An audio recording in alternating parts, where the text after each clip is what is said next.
Boa noite. Uma honra estar aqui, ocupando mais uma vez aqui esse púlpito. Obrigada.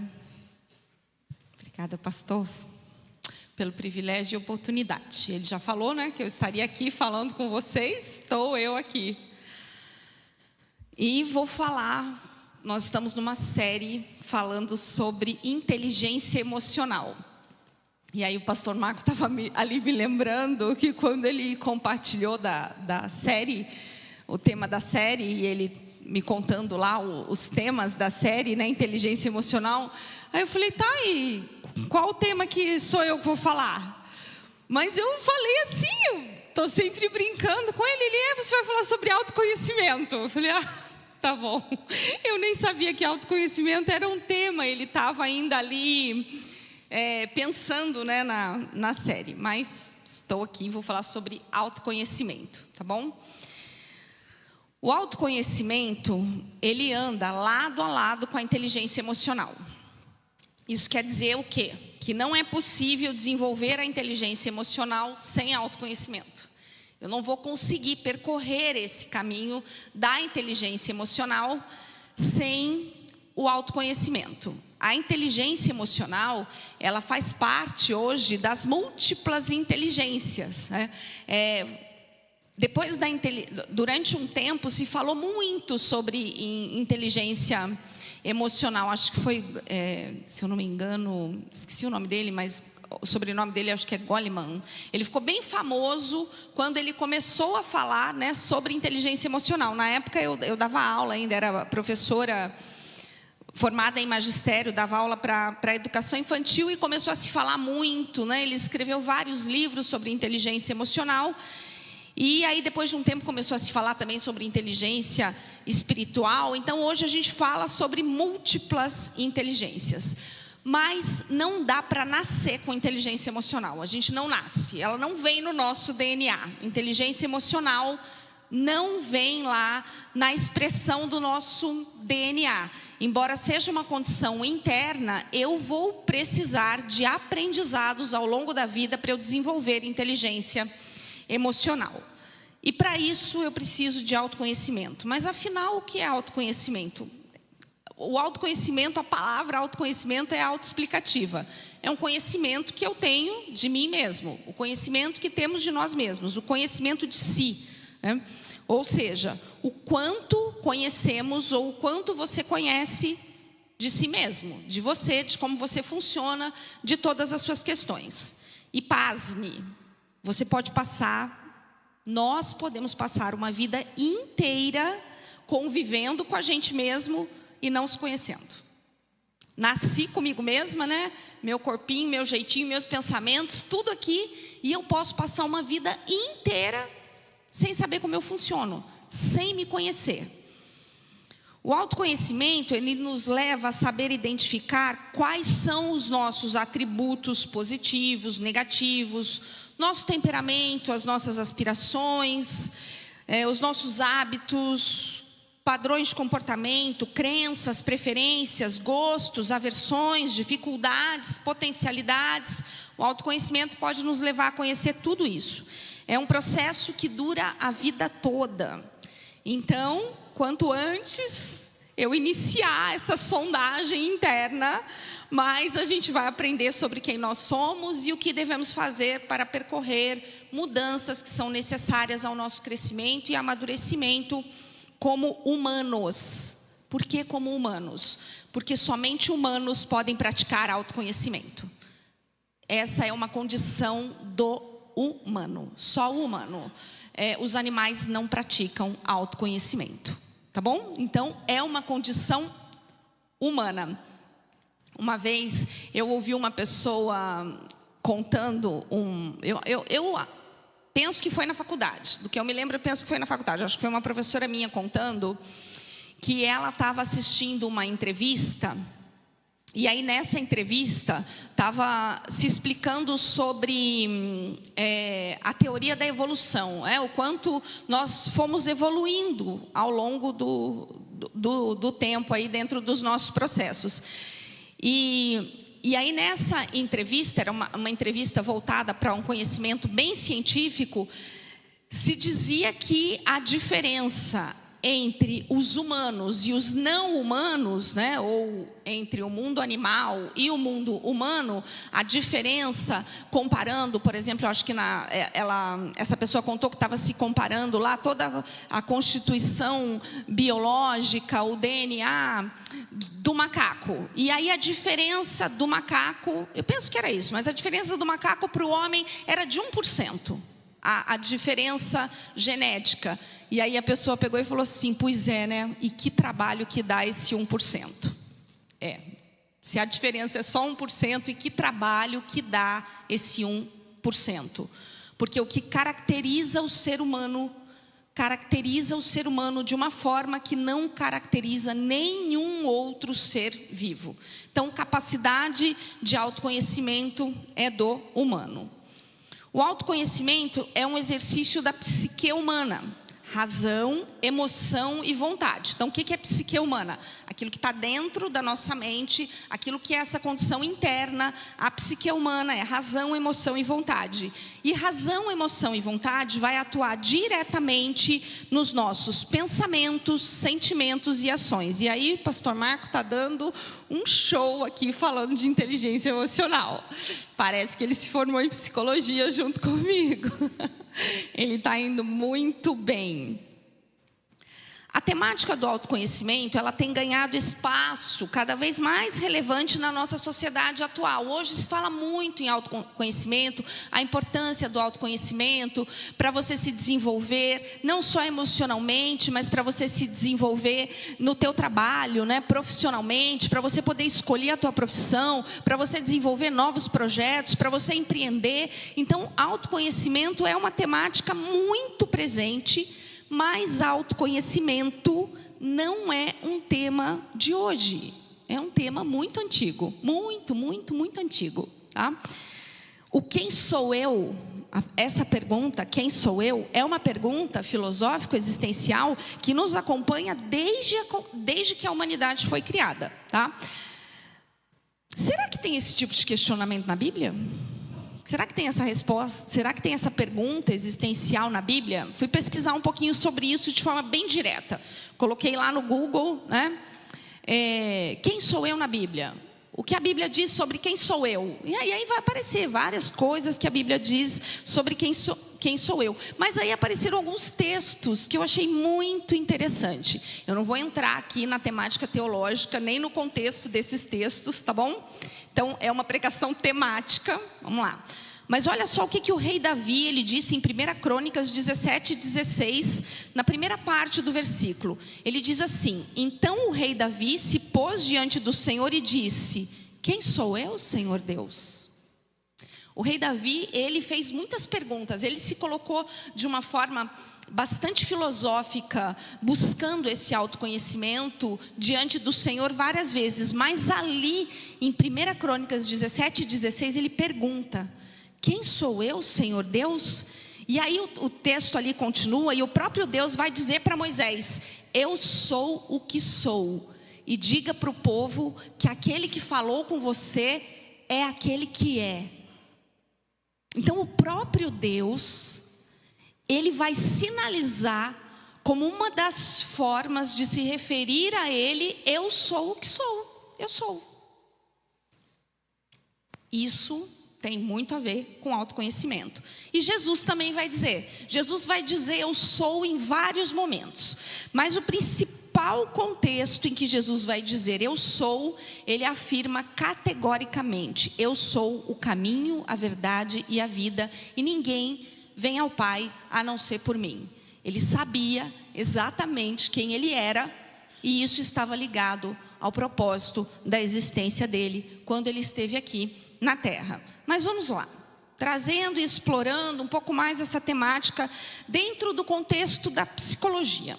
Vamos encontrar muitas teorias e muitas abordagens discorrendo sobre o tema, com o objetivo de conduzir o humano a um processo de autoconhecimento. Porque a psicologia é a área da ciência que se propõe a levar o ser humano ao autoconhecimento. A psicologia, ela lida com as questões subjetivas para que eu possa conhecer cada vez mais de quem eu sou, de como eu funciono, para poder bancar algumas mudanças no meu processo, tá? Mas, principalmente, dar conta de existir. Tá bom? Então, esse autoconhecimento, ele é muito importante para que eu dê conta de existir. Porque senão essas questões existenciais, elas podem me levar a uma angústia muito profunda. A Bíblia diz que Deus plantou a eternidade no coração do homem. Então algumas abordagens da psicologia vai chamar isso de falta, que há uma falta dentro do ser humano. Essa falta, dentro do nosso contexto, nós entendemos como essa eternidade que Deus plantou no coração do homem. Então, há algo realmente que nos falta. Sendo assim, trata-se de uma questão subjetiva. E na subjetividade humana existem inúmeras possibilidades de respostas. Várias. Cada um vai dar uma resposta de acordo com o contexto que está inserido, a época que nasceu, a família que nasceu, as crenças que possui, você vai dar uma resposta para isso. Mas você vai buscar uma resposta. Mesmo quem não acredita que foi criado com um propósito, mesmo quem não acredita em Deus, vai buscar uma resposta para aquilo que está acontecendo. Não há como, não há nenhum ser humano que não busque respostas para aquilo que acontece, para aquilo que ele faz, mesmo que ele queira dizer que nada do que existe foi criado. Ele vai buscar uma resposta, então, para contradizer a criação. Mas eu vou citar aqui para vocês um psicólogo americano, que ele influencia bastante a minha prática profissional. E o curioso desse psicólogo é que eu não aprendi muito sobre ele na faculdade, durante a graduação. Já vou explicar para vocês como é que ele surgiu na minha vida. O nome dele é Carl Rogers e ele foi o precursor da psicologia humanista.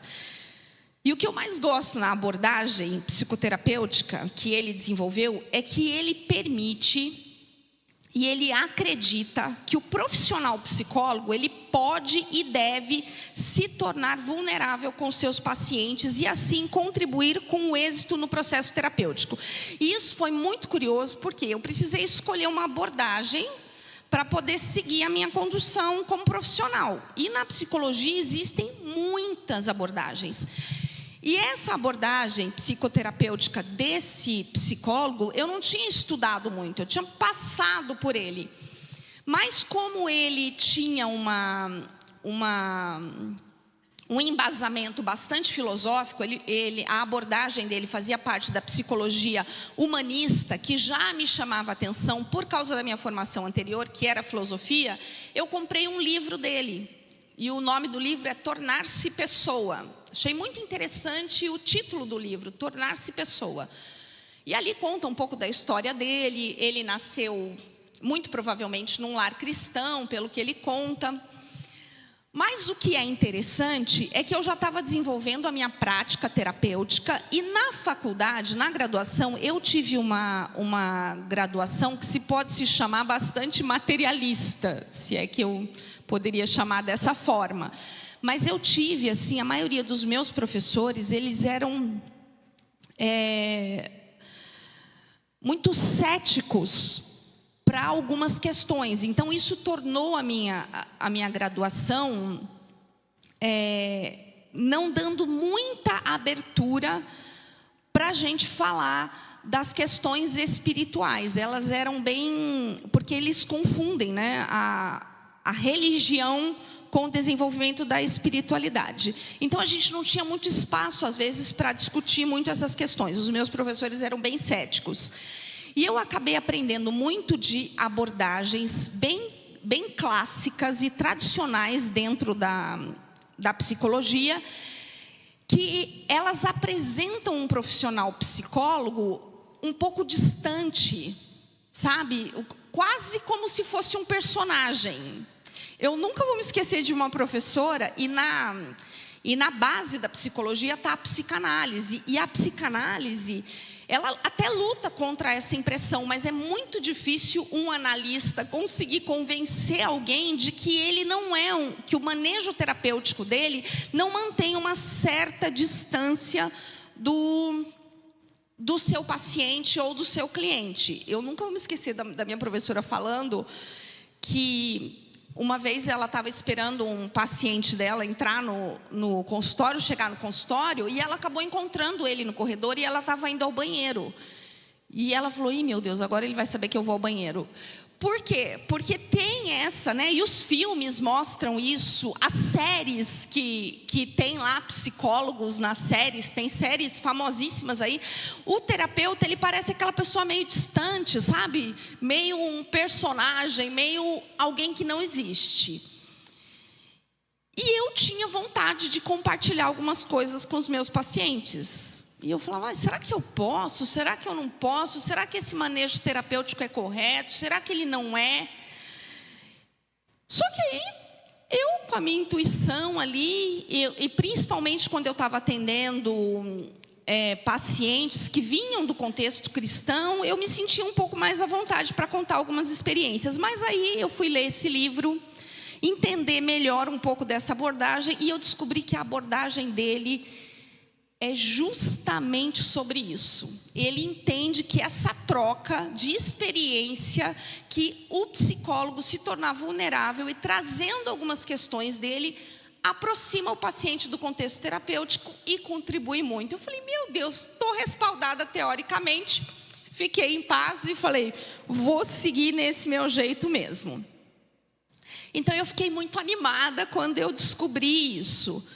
Por quê? Porque eu entendo que é muito compatível com a espiritualidade cristã, onde o meu testemunho de vida entregue a Jesus pode inspirar e influenciar outras pessoas a fazerem o mesmo. Porque dentro do contexto cristão não é assim. Normalmente, quando eu vou apresentar Jesus para alguém, eu falo de como ele entrou na minha vida, eu conto o meu testemunho. Eu falei: isso muitas vezes é o que impacta a pessoa. Ela: puxa, estou me identificando com você, tem uma história parecida com a tua. Eu falei: por que a gente não pode fazer isso dentro do espaço terapêutico também?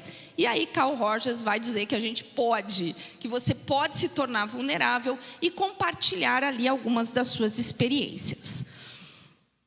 Mas eu quero compartilhar com vocês uma experiência dele, tá? Que me marcou muito nesse livro, Tornar-se Pessoa. Ele conta, olha só, que ele foi convidado para uma palestra em uma universidade e o pedido não foi... Gente, eu estou falando isso, Carl Rogers, ele nasceu...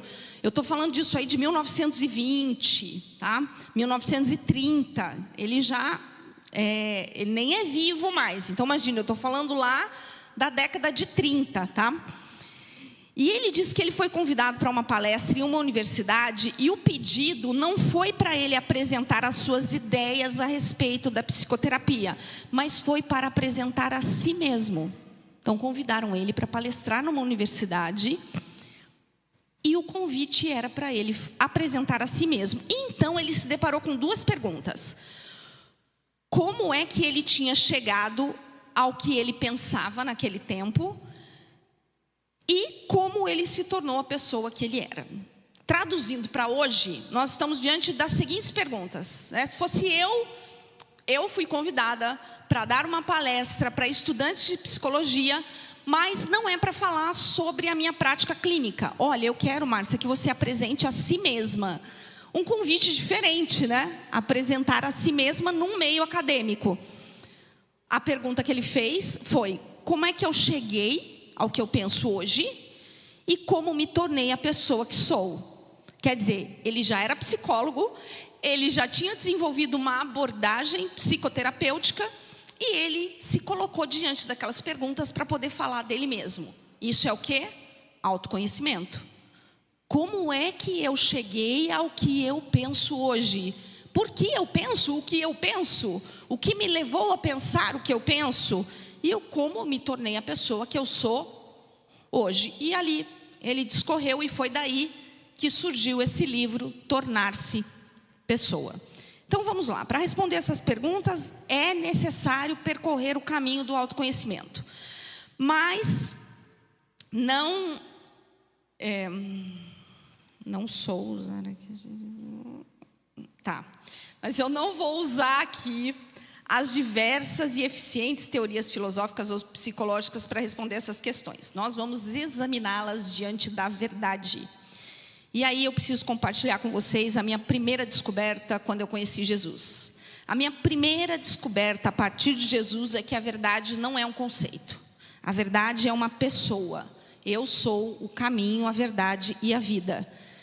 E é só essa pessoa, é só essa verdade que pode me levar de forma segura ao autoconhecimento. Senão eu corro o risco de ficar correndo em volta do meu rabo. Entende? Deixa de ser humano daí e vai ser outra coisa.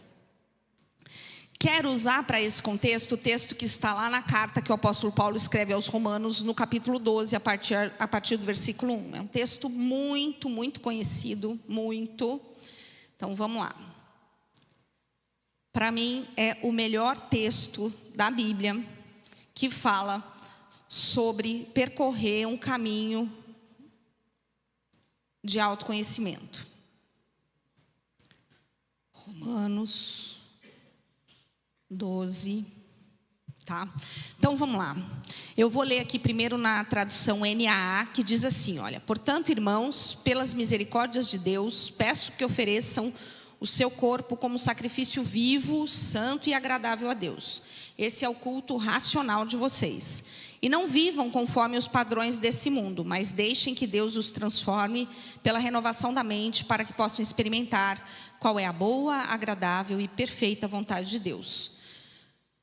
A ênfase aqui para o 3. Porque, pela graça que me foi dada, digo a cada um de vocês que não pensem de si mesmo além do que convém. Pelo contrário, pense com moderação, segundo a medida da fé que Deus repartiu a cada um. Então vamos lá.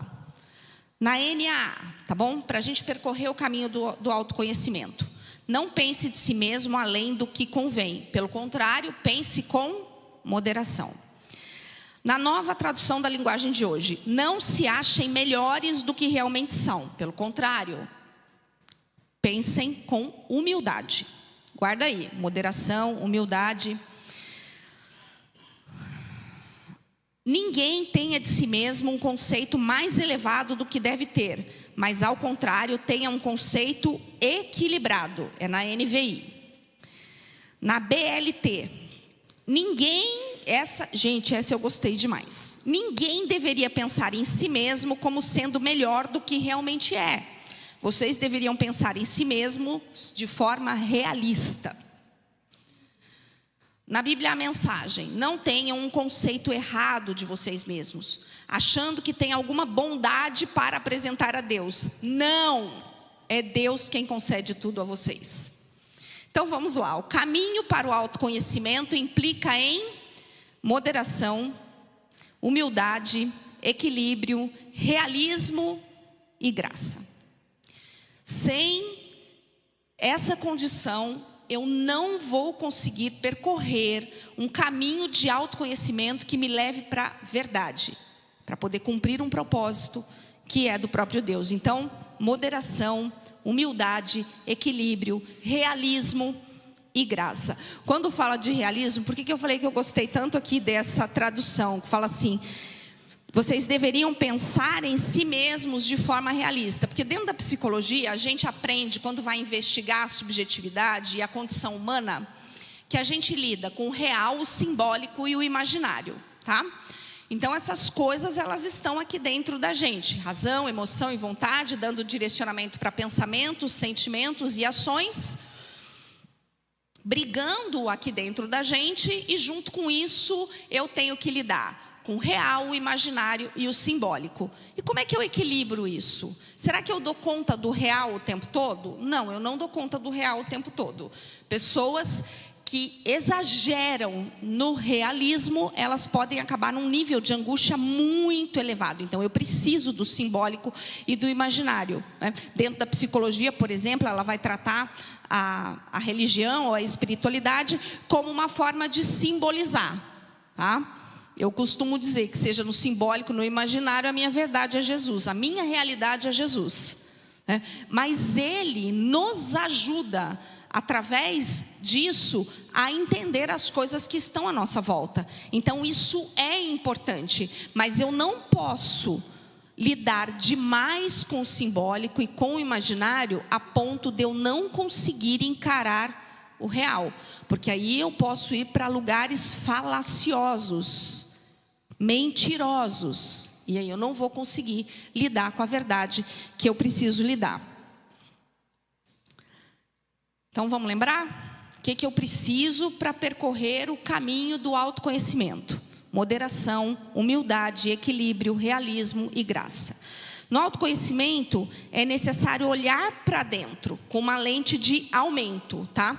Então, quando eles estão falando, quando o apóstolo Paulo ele está falando sobre, de acordo com as traduções que eu usei aqui, sobre ter uma perspectiva correta de si mesma, ele está falando de autoestima, tá bom? Se a gente fosse traduzir para a linguagem de hoje, atual, ele está falando de autoestima.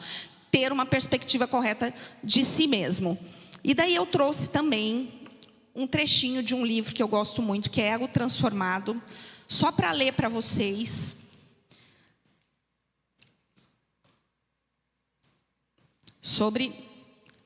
Dando uma dica importante sobre autoestima. Então, esse conhecimento não é meu, é do Timothy Keller, e eu gosto muito da forma como ele colocou isso, tá? Aí ele vai citar lá também um contexto do apóstolo Paulo, que está em 1 Coríntios, e ele vai dizer assim, olha, sobre processo de autoconhecimento e de eu entender, ele está falando de ego, ego remete principalmente à condição de orgulho que há no coração do homem e que muitas vezes impede a gente de percorrer um caminho de autoconhecimento. Ele vai dizer assim, olha, nada de orgulho, nada de vanglória, diz o apóstolo Paulo. Desse modo, a qualidade que buscamos é a humildade. E isso nos leva a um tema bastante interessante, que é o da autoestima. Olha que interessante. Eu já tinha estudado isso na faculdade. Até o século XX, as culturas tradicionais, assim como a maioria das culturas do mundo, sempre acreditaram que a autoestima elevada demais era a causa de todos os males da sociedade. O que provoca a maior parte dos crimes e da violência? Por que as pessoas são maltratadas? Por que elas são cruéis? Por que cometem os erros que cometem? A resposta tradicional diria que a culpa era do hubris, palavra de origem grega que significa soberba ou autoestima elevada demais. Tradicionalmente era assim que se explicava o mau comportamento das pessoas. Então vocês estão vendo? A resposta que se dava até o século XX para as pessoas cometerem violência, fazerem mal para a sociedade, é porque elas tinham uma autoestima muito elevada. E aí, pasme, na nossa sociedade ocidental de hoje, nós desenvolvemos um consenso cultural totalmente oposto. A base da educação contemporânea, a maneira de tratarmos os encarcerados, o fundamento da maior parte da legislação moderna e o ponto de partida do aconselhamento de hoje são exatamente o oposto do consenso tradicional. A crença hoje, que lança raízes profundas em tudo que existe, é de que as pessoas agem mal por falta de autoestima. Porque elas têm uma autoestima baixa. E por terem uma valorização muito baixa de si mesmas. A razão pela qual um marido espanca a mulher e algumas pessoas se tornam criminosas seria o fato de que essas pessoas têm uma valorização muito baixa de si mesmas. Antigamente pensava-se que o motivo era a autovalorização muito elevada e o excesso de autoestima. Hoje acredita-se que esse tipo de comportamento resulta da autoestima em doses abaixo do necessário. O que o nosso sistema educacional hoje faz? O que a nossa sociedade faz hoje com o ser humano? O que os coaches fazem hoje o tempo todo?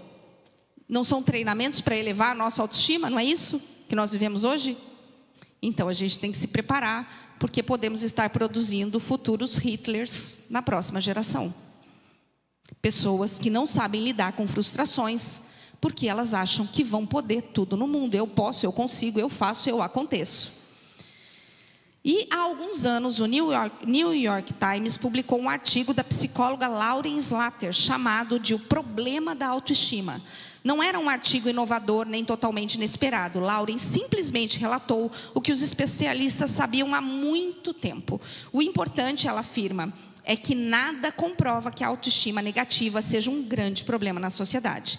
Lauren cita 3 pesquisas recentes e todas elas chegam à mesma conclusão. As pessoas com autoestima elevada são mais perigosas àqueles que as rodeiam do que as pessoas com baixa autoestima. E estar incomodado consigo mesmo não é a fonte dos maiores e mais dispendiosos problemas sociais do nosso país. Amém?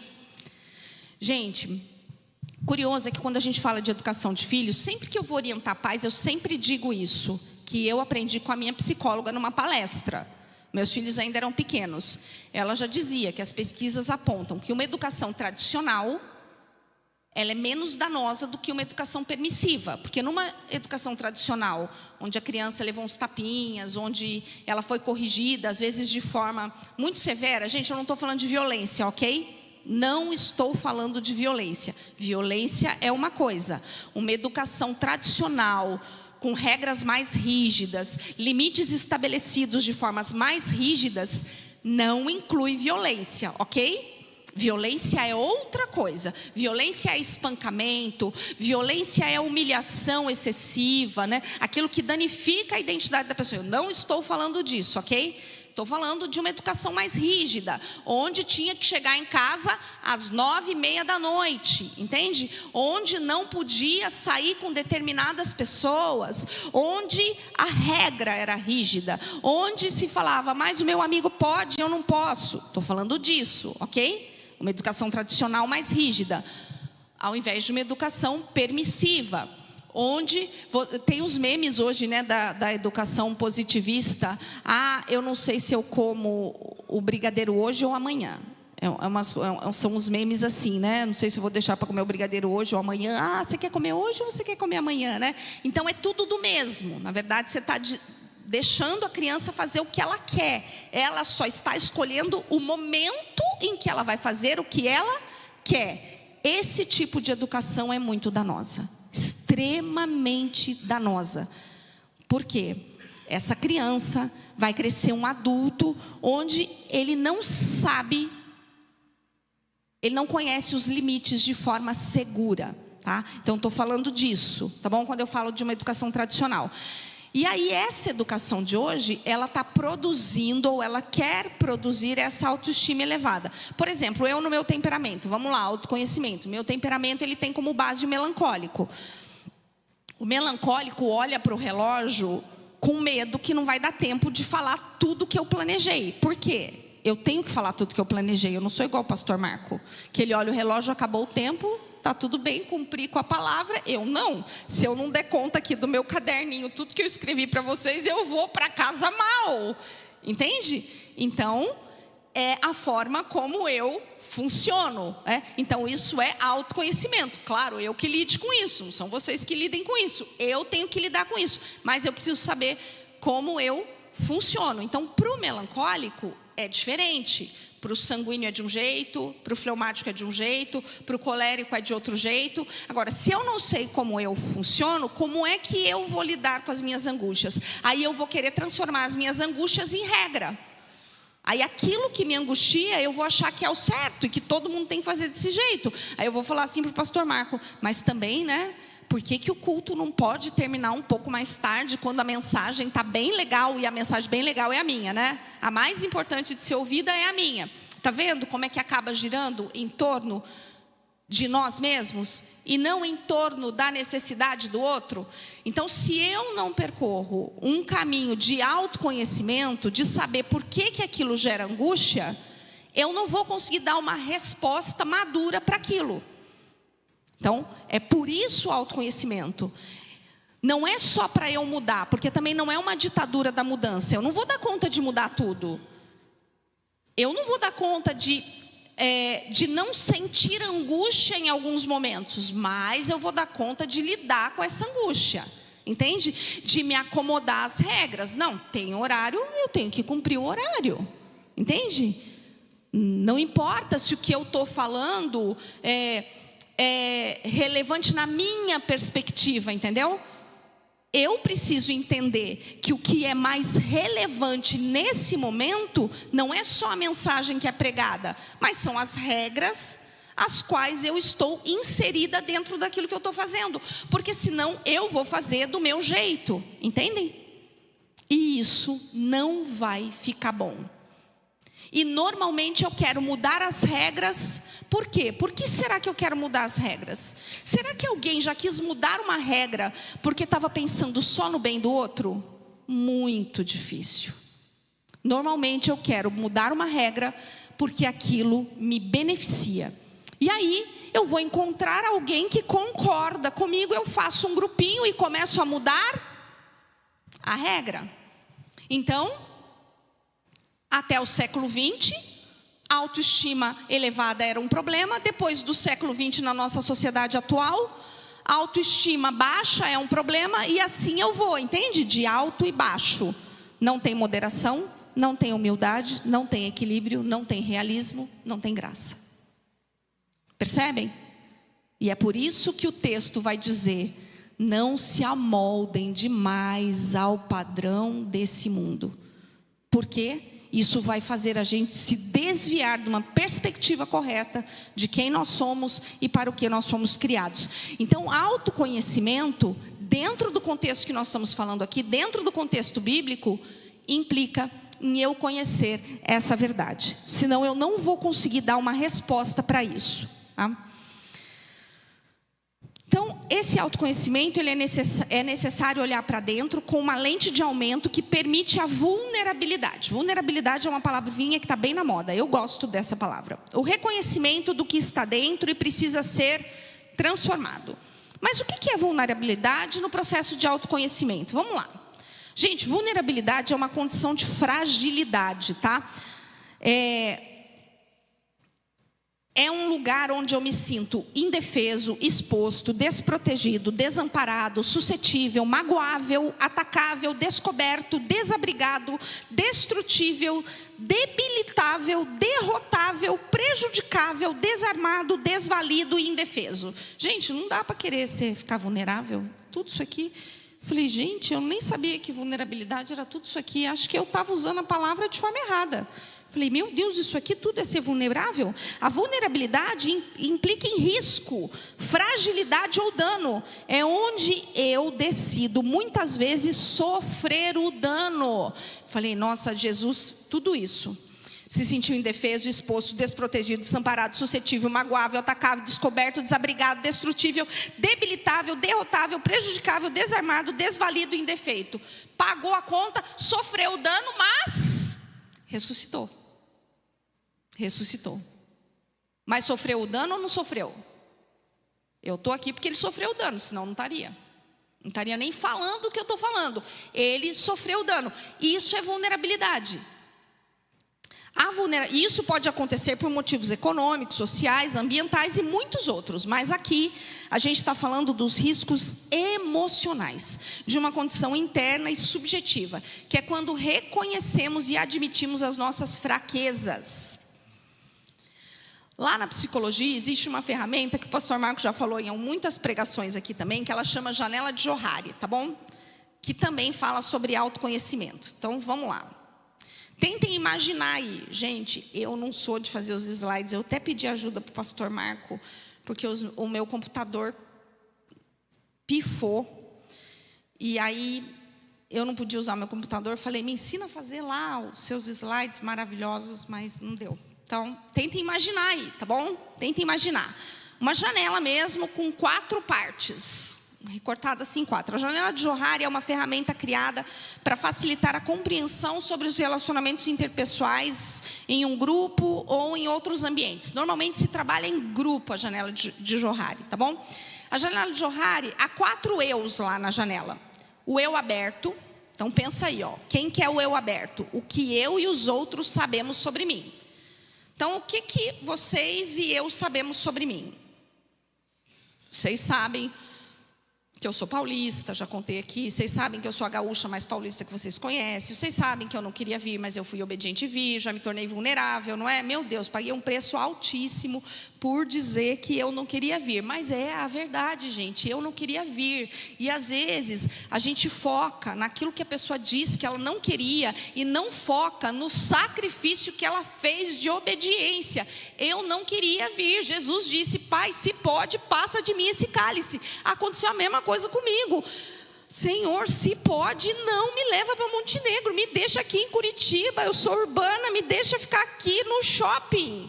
Mas eu vim, gente, eu amo esse lugar, e agora não me tirem daqui, por favor, porque eu amo esse lugar. E quando a minha mãe me pergunta: minha filha, você vai voltar? Eu: não, mãe, não vou. E eu espero que Deus não me mande voltar, porque esse é o meu lugar. Entende? Mas vocês estão vendo? Por que é tão difícil a gente se tornar vulnerável? Porque às vezes a gente se torna vulnerável e a gente tem que sofrer o dano. E a pessoa vai lembrar mais do negativo que você falou. Entende? Aí ela te define pelo negativo, ela esquece o resto que você está falando. Por isso que precisa ir para terapia, viu? Porque terapeuta é treinado para olhar para o positivo, tá? Você pode falar tudo que você quiser falar e ele vai falar para você: não, vamos lá que eu te ajudo. Eu sou dessas. Não, vamos lá que eu te ajudo. Vamos lá, você não gostava, mas você está gostando, vou te ajudar a gostar. Entende? Porque, gente, se tornar vulnerável não é fácil por causa disso. É muito difícil, porque normalmente a dita da pessoa vai pegar no teu calcanhar de Aquiles e ela vai te acusar daquilo a vida inteira. Entende? E aí a gente fica com medo de se tornar vulnerável. Mas vou dizer para vocês, vale a pena. Ninguém me impeça de eu de ser eu mesma. Pelo amor de Deus, entende?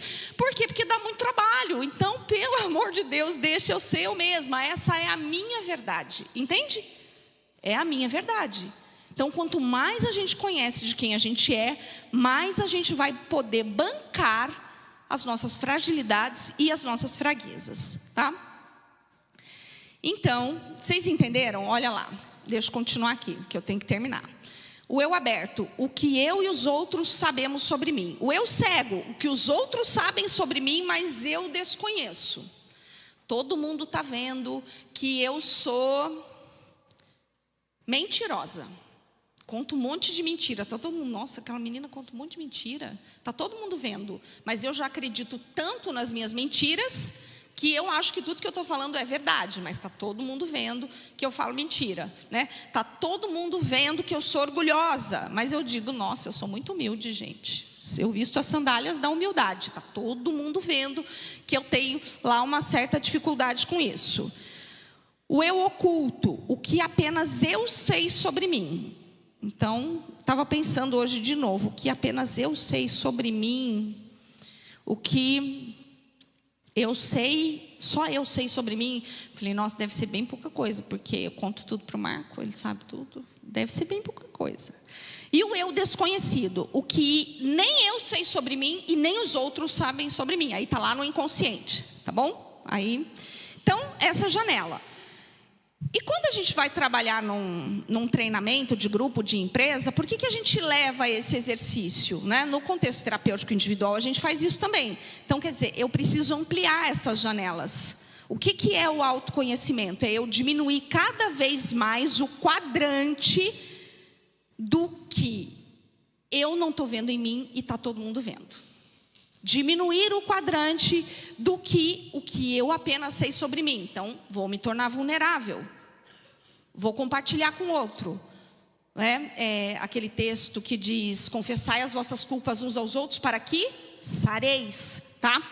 E o desconhecido: se precisar vir ao teu conhecimento, não se preocupem que o Espírito Santo vai trazer à luz. Eu tinha uma memória lá no meu inconsciente, já contei aqui no Bloom, sobre um abuso sofrido na infância. Então, ninguém sabia e eu também não sabia. O que a gente precisa saber, não se preocupe, o Espírito Santo traz à luz, tá bom? Mas isso é importante no processo de autoconhecimento. E aí eu preciso declarar como salmista: sonda-me, ó Deus, e conhece o meu coração e as minhas inclinações. Para isso eu preciso entender como é o meu funcionamento, a minha personalidade, o meu caráter, a minha história, os meus traumas, os meus medos, os meus anseios, os meus objetivos, os meus sonhos, a minha realidade social, econômica e até a minha realidade religiosa, as minhas forças, as minhas fraquezas. Então, Autoconhecimento dura a vida toda. Como percorrer esse caminho? Como que eu percorro esse caminho? Primeiro, através de um relacionamento com Deus Pai, o Filho e o Espírito Santo. Eu preciso me relacionar com Deus através de Jesus, guiada pelo Espírito Santo. Depois, uma vida devocional. Depois, uma terapia. Coloquei aqui, risos. Tem uma ótima terapeuta para indicar para vocês. Depois, conversas honestas com quem você confia. Intencionalidade no processo de amadurecimento, resgate da identidade. Mas eu quero finalizar aqui. Melina de Deus, tu foi usada por Deus, como sempre é. Não ia falar isso, mas vou finalizar com isso, tá bom? Vou mostrar para vocês uma crise de identidade. Pastor Eduardo sempre lembra, a primeira vez que eu preguei isso, acho que foi a primeira vez que eu preguei na Alameda, eu falei desse texto, acho que foi a primeira vez. Que eu estava buscando, no meu processo de autoconhecimento, descobrir quem eu era. Quem eu era, tá? E eu quero dizer para vocês que quem eu sou no processo de autoconhecimento não é o mais importante. Não é. Eu preciso saber muito de como eu funciono. Mas o que de verdade eu preciso buscar é o propósito para o qual eu fui criada. E aí a base disso está lá em João. João 1, quando está dizendo que no princípio era o Verbo, e o Verbo estava com Deus, e o Verbo era Deus, está falando de Jesus, tá? E lá, a partir do versículo, primeira vez que eu li isso com esse olhar, é o testemunho de João Batista. Eu falei, meu Deus, esse homem viveu uma crise de... Parece que ele estava vivendo uma crise de identidade. João Batista, ele vai dizer assim, olha... O texto vai dizer assim sobre João Batista. Esse foi o testemunho de João. Quando os judeus lhe enviaram de Jerusalém sacerdotes e levitas para perguntar. Então vamos lá, gente. João estava lá batizando, fazendo um monte de coisa. Jesus já estava ali. Entre eles também. E alguns judeus enviaram lá sacerdotes e levitas para perguntar para João. E perguntaram assim para ele, quem é você? João, quem é você? Ele confessou e não negou. Confessou, eu não sou o Cristo. Gente, pelo amor de Deus. Alguém chega para mim e pergunta assim, ô Márcia, quem é você? Eu não sou o Marco. Eu não sou a Cauana. Não, eu não sou a Cauana. Gente, pelo amor de Deus. Eu vou falar, tá ficando louca? Né? Como assim? Eu não sou a Melina. Meu Deus, essa pessoa não sabe quem ela é. Eu perguntei quem ela é, eu não perguntei quem ela não é. E João, gente, ele vai dizer isso. Eu não sou o Cristo. Diante disso, lhe perguntaram, quem é você então? Você é Elias? Ele disse, não sou. De forma bem direta. Então perguntaram, você é o profeta? Ele respondeu, não sou o profeta. Disseram-lhe então, diga quem você é, para podermos dar uma resposta àqueles que nos enviaram.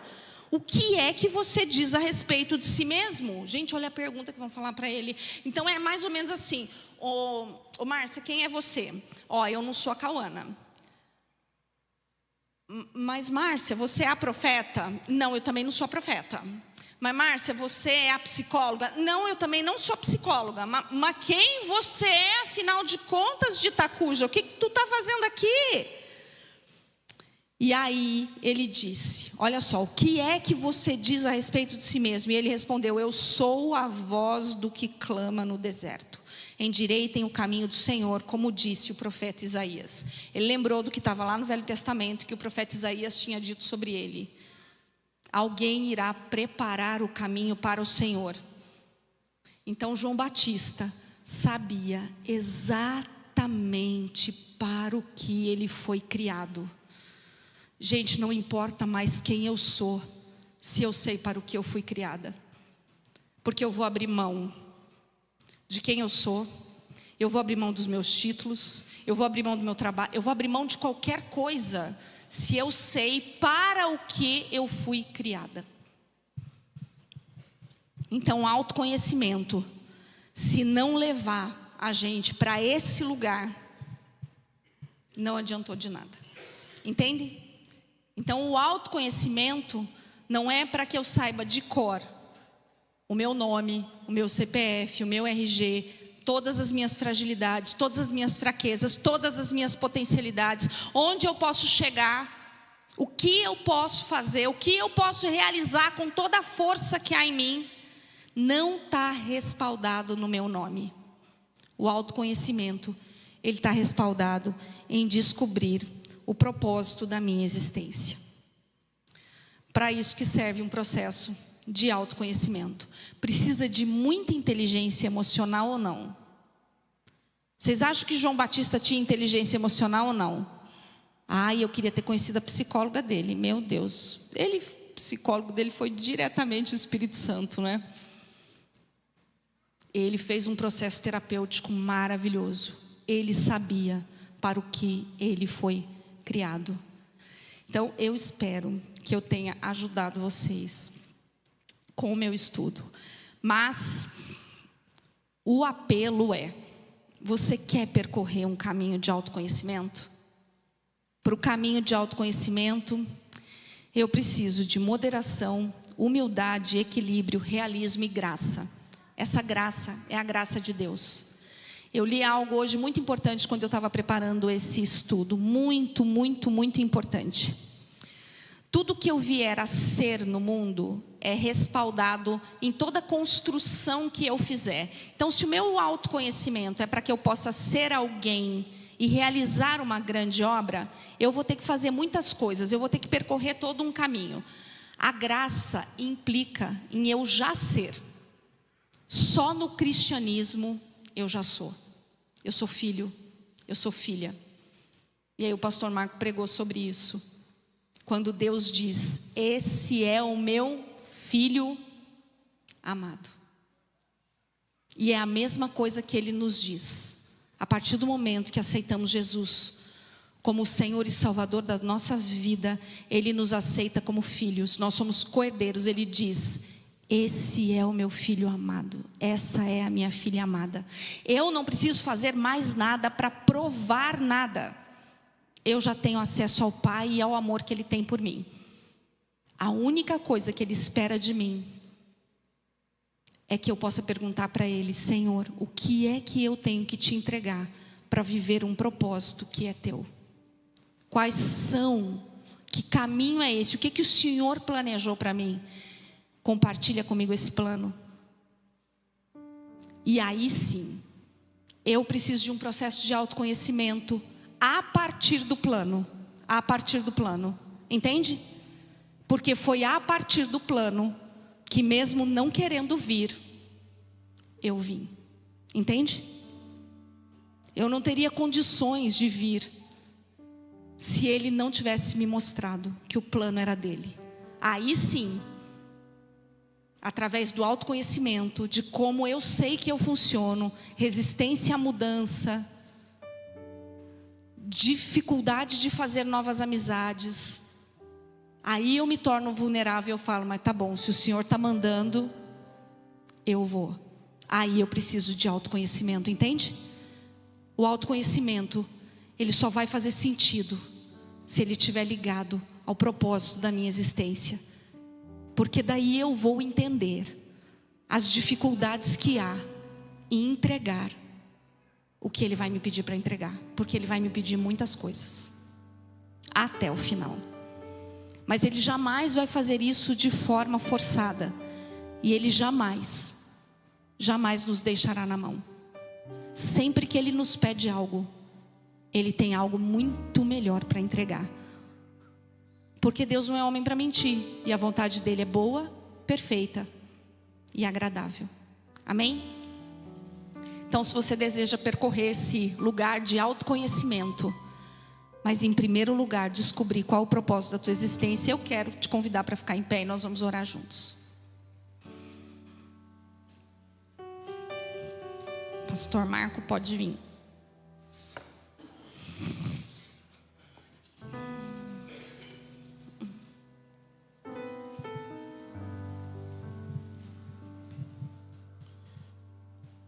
Senhor, nós colocamos as nossas vidas mais uma vez nas tuas mãos.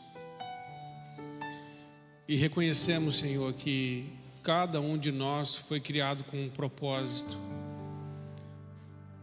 E assim como Jesus Cristo disse: eu sou o caminho, eu sou a verdade, eu sou a vida, e ninguém vem ao Pai senão por mim. Nós entendemos que o Senhor veio para nos salvar. Mas o Senhor também nos criou com um santo propósito. E, Senhor, ajuda-nos, como João Batista, a dizer o nosso destino profético. Quando ele disse: eu sou a voz do que clama no deserto. Senhor, dá-nos o discernimento profético do momento presente. Ajuda-nos nisso, a discernirmos, a entendermos o que estamos fazendo aqui. Porque todos nós queremos certamente dizer como o apóstolo Paulo: eu cumpri a carreira. Queremos dizer como Jesus em João 17: Pai, eu glorifiquei o teu nome terminando a obra que o Senhor me deu para fazer. Senhor, não nos deixe morrer sem cumprir o propósito para a nossa geração. Assim como teu filho Davi, que cumpriu o propósito na geração dele. Dá-nos a graça de também nós cumprirmos esse propósito. E aquilo que não conhecemos de nós mesmos, creio que o teu Espírito Santo há de nos revelar. E aquilo que o Senhor quiser que saibamos pelos irmãos, certamente assim o Senhor o fará. Pai, muito obrigado e ajuda-nos nessa caminhada. Queremos glorificar, honrar e exaltar o teu nome com as nossas vidas. E queremos poder dizer a qualquer um qual o propósito da nossa existência. E sabemos que é adorá-lo. É adorá-lo. Ajuda-nos nisso, Senhor. Em nome de Jesus. Amém e amém. Amém, gente boa. Olha, você é uma excelente pregadora, fala umas palavras difíceis, que eu ficava pensando o que ela está falando. Aí depois eu entendi, eu falei, acho que ela está falando isso. Deixa eu só falar mais uma coisinha, já que eu terminei bem no horário. Quando eu estava ali, quando a Melina orou por mim e ela falou que era para eu falar, o que o Espírito Santo tinha colocado no meu coração, eu estava pensando exatamente uma coisa, naquele texto ali de João. Gente, estou compartilhando um discernimento bem pessoal, tá bom? Mas João Batista, ele era judeu e ele estava num contexto do povo judeu. E no contexto do povo judeu, ele foi usado por Deus, ele foi incumbido de preparar o caminho. A partir de Jesus, o véu se rasgou e está diante de todos os povos e de todas as nações. Todas as nações, todos os povos, é para todo mundo a salvação. Então eu creio que hoje há uma incumbência aí que nós já sabemos. Nós precisamos preparar o caminho para a volta de Jesus, a semelhança do que fez João Batista. Então, se você tem alguma dúvida aí do que especificamente você vai cumprir, eu tenho certeza que há algo para a gente cumprir, que é abraçar essa causa. Nós precisamos, através da nossa vida, preparar o caminho para a volta de Jesus. E eu quero preparar o caminho para a volta de Jesus na vida do Samuel, que caiu ali, mas não morreu e vai nascer de novo. E é isso mesmo. E eu creio que Deus também falou com você hoje.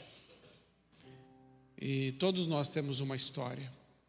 E o nosso autoconhecimento é para a vida toda. E que Deus nos ajude a gente se conhecer melhor para ser mais canal da graça de Deus na vida de todas as pessoas.